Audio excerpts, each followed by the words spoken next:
Oke guys, welcome back to Crypto Indonesia bersama gue Toshi, di mana kita akan membahas segala sesuatu yang berhubungan dengan cryptocurrencies dan blockchain.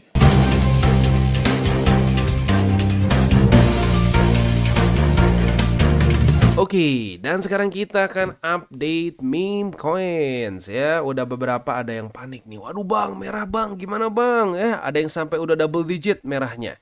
Dan banyak yang gak kerasa sebenarnya, bener ya.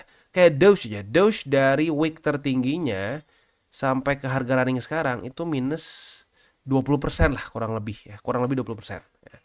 Wow, ya memang seperti ini. Memes itu extra volatile ya. Kenapa? Karena market cap cenderung lebih kecil dan selain dari market cap juga, ya memes ini bisa dibilang adalah jenis kripto yang paling gampang ditutup dulu posisinya kalau sampai ada resiko yang berlebih. Begitu dan kita tahu Bitcoin dominance meningkat, ya meningkat dengan cukup tinggi beberapa hari ke belakang. Ya ini ngebuat banyak memes kebanting juga karena yang suka tidak suka memang seperti itu ya. Dan seperti biasa kita disclaimer dulu ya bahwa semua konten dari TCI bukanlah financial advice, ini semua bentuknya adalah edukasi. Dan gue tekankan lagi ya untuk meme coins dan juga pre-sale ya, termasuk pre-sale juga, apalagi pre-sale bahkan ya.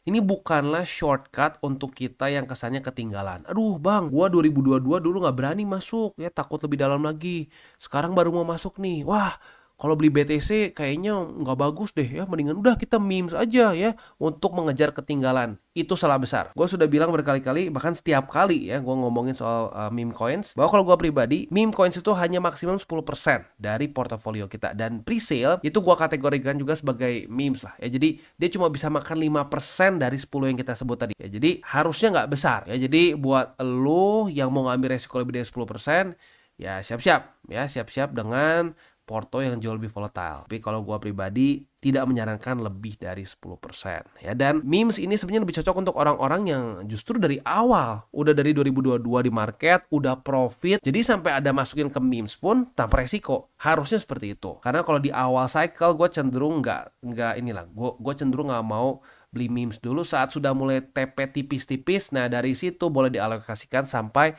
10% maksimum dari portofolio spot. That's me. Lu mau caranya berbeda ya silakan, tapi harus siap juga dengan resikonya. Oke, kita bahas dulu PP ya. Untuk PP dia ngedam, sebenarnya nggak ngedam sih ya. Ini kategorinya koreksi signifikan ya. Tapi kalau kita hitung dari posisi tertinggi kemarin ya, week tertinggi kemarin, coba penasaran berapa nih? Wah, lebih gede daripada Doge ya. Dia minusnya 24,38%. Ya kita harus bandingkan dengan BTC ya. BTC dia dari week tertinggi itu ke sekarang minus sebesar 3,88 begitu. Jadi ya selalu ya saat lu mau gains yang lebih besar, lu akan mendapatkan resiko yang lebih besar juga begitu. Makanya sekali lagi kalau gue pribadi mitigasinya dengan ya alokasinya jangan kegedean begitu ya. Oke, untuk PP nggak ada setup futures ya karena langsung jebol MA20-nya. Jadi untuk sekarang buy limitnya ada di 0,002078, lalu di sini 0,001873 yang confluence dengan MA50, dan buy limit ketiga di 0,001672 ya. Buat lo yang kemarin, wah kapan nih bang, memes belum turun. Nah udah dapat ya satu nih di MA20 ya. Kalau kemarin nggak beli, waduh ya.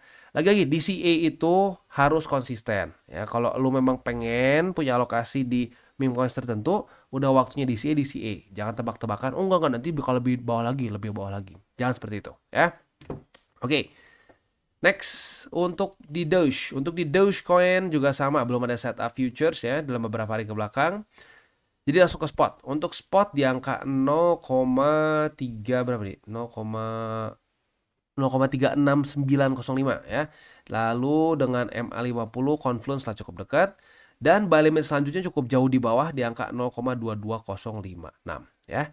Itu kurang lebih untuk posisi spot dan futures di Doge maupun di PP ya.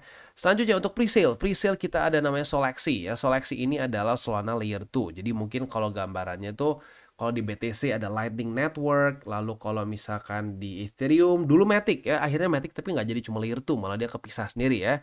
Mungkin kalau yang jadi benar-benar layer 2 tuh kayak OP ya, lalu Arbitrum begitu. Nah itu layer 2 dari Ethereum ya, jadi ada BTC, Ethereum dan lain-lain. Nah Solexi ini ingin menjadi layer 2 dari Solana begitu ya. Jadi Solana kan udah murah, udah cepet, ada layer 2 in theory bisa lebih cepet lagi begitu. Nah tetapi sekilas gue lihat di sini overall dia sebenarnya kerasanya lebih kayak memes ya.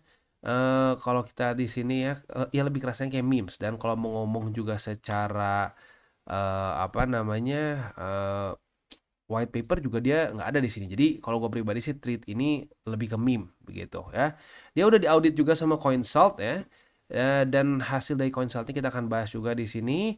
Beberapa cara klasik untuk rug pull tidak bisa dilakukan oleh seleksi ya, seperti owner udah nggak bisa nge-mint ya.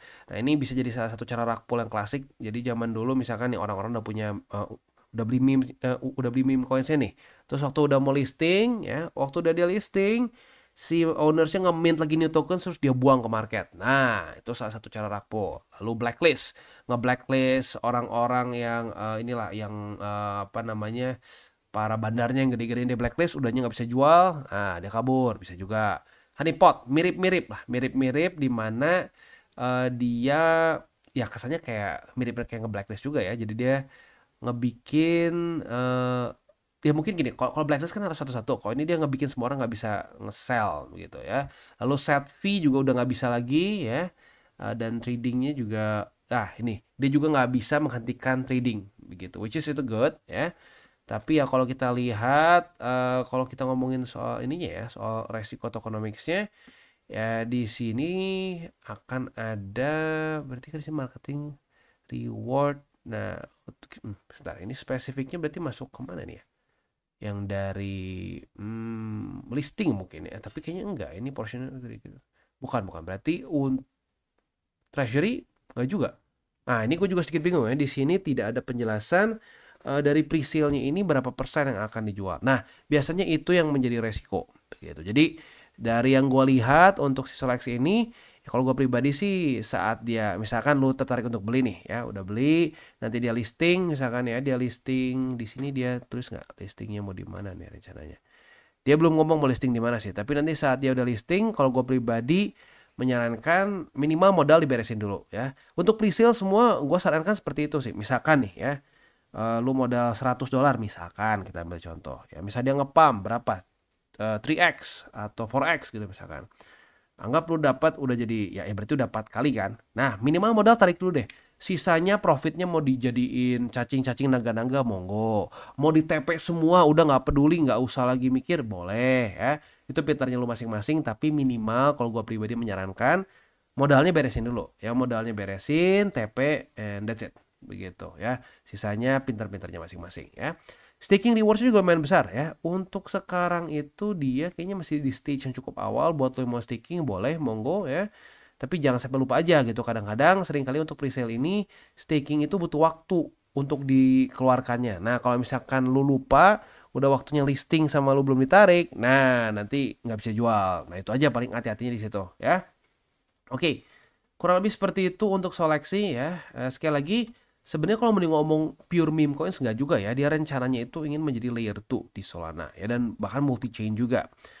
Nah, tapi faktanya nanti beneran bisa dipakai atau enggak belum tahu begitu, karena ya kalau kita lihat misalkan OP ya, lalu juga misalkan ngomong Arbitrum itu udah bisa dipakai sebagai layer 2 di ETH begitu ya. Tapi kalau untuk seleksi ini masih belum ya. Jadi ya kalau gua sih treatnya ini masih as a apa namanya, meme coins begitu ya.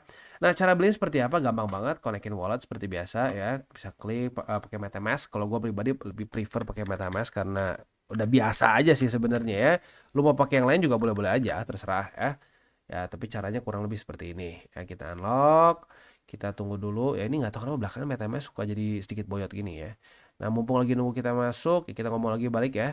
Jadi sekali lagi untuk presale ini gue pribadi mengingatkan ya, jangan sampai lebih dari 5% portofolio spot lo begitu. Jangan sampai berpikir ini adalah apa namanya, shortcut untuk kita bisa kaya dalam waktu cepat. Nggak ya, nggak seperti itu.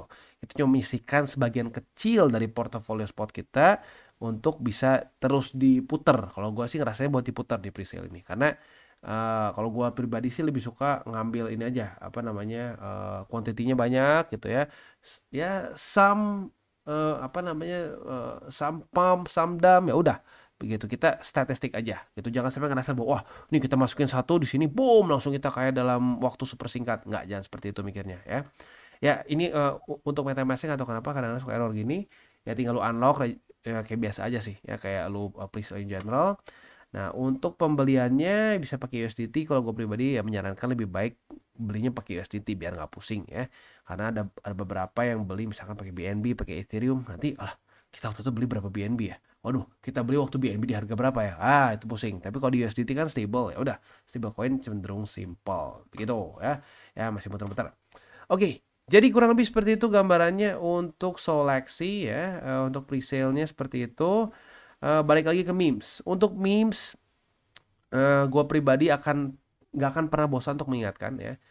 Ini kita sudah ada beberapa kali TP. Untuk Doge kita dapat 4 kali kesempatan TP ya. Sementara PP kita itu udah dapat TP 1, 2, 3, 4. Sama dapat kali juga ya. Dan ya apalagi buat lo sudah ngikutin dari awal gitu ya. Sekarang tuh PP lu minimal profit sebesar ya kita ambil tengah sini lah ya. Lu minimal profit belasan ribu persen begitu ya. Ya jadi ya ingat ya jangan terlalu nafsu ya, waktunya TP ya TP. Tujuan TP sekali lagi bukannya kita tebak-tebakan bahwa oke, setelah gua TP market akan ngedam. Enggak seperti itu ya. TP itu kita harus ada patokan aja kapan. Saat terjadi misalkan overbought biasanya. Nah, overbought kita biasanya menggunakan ya upper band. Lu mau pakai cara lain monggo, tapi yang pasti harus ada SOP-nya. Kalau nggak ada SOP-nya berantakan. Begitu. Ya, jadi pastikan punya SOP untuk masuk dan keluar. Jangan cuma bisa masuk aja. Kalau nggak bisa keluarnya bahaya ya. Oke. Jadi kurang lebih seperti itu ya. Ini juga masih muter-muter lagi. Jadi ya kita akan tutup aja dengan 3 golden rules. Jangan pakai uang panas, jangan over leverage, berpikirlah jangka panjang. Dan buat kalian yang belum nonton DCWT atau Daily Charting with Toshi, bisa klik di sini, di mana kita akan daily chart your favorite cryptocurrencies. Dan buat lo yang belum mengerti juga mungkin mengenai chart, candles, dan hal-hal lain, bisa juga klik di sini ada tutorials with Toshi. Dan buat lo yang pengen mendukung TCI, salah satunya bisa menggunakan link reflektor di bawah. Dan jangan lupa juga untuk join Telegram group, di mana kita bisa ngobrol-ngobrol santai mengenai dunia cryptocurrency secara 2 arah. So jangan lupa untuk like, subscribe, click the bell icon, and see you on the next video.